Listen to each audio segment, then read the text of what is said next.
Lucas Carenhato.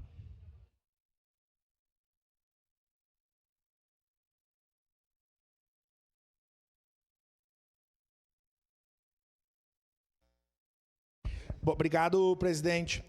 Eu vou votar sim, certamente, e quero fazer uma fala para o meu amigo o vereador Cristiano, e quem conhece o vereador Cristiano sabe que ele é um cara doce, que ele é um cara tranquilo, e me chateou na liberdade parlamentar que eu tenho da fala que eu fiz, então coloquei as minhas palavras, e lógico que eu não defendo que ninguém apanhe, até porque não sou afeto a bater, sou afeto a seguir o que a legislação estabelece. Então, destoa e por isso que eu discordei. E não acho certo bater em político e nem bater em criança.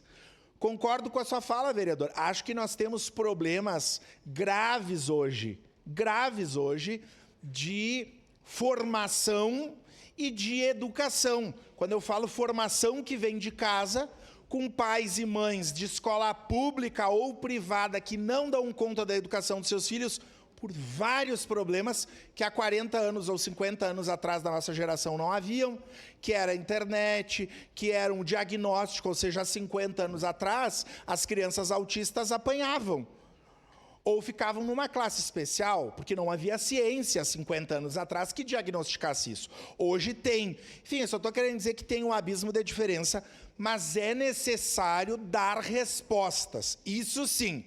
E me incomoda o fato que, em geral, e aqui independente de esquerda e de direita, vocês vão de convir que, em geral, quem tem dinheiro no modelo judicial, político, econômico que nós temos, se privilegia. Porque, como bem disse a vereadora Estela, se fosse um camarada da periferia que tivesse roubado uma barra de chocolate e isso tivesse viralizado, ele estava na cadeia.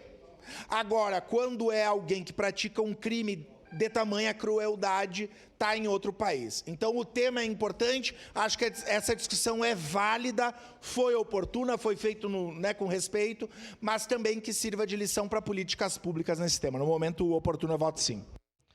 Para declarar o voto...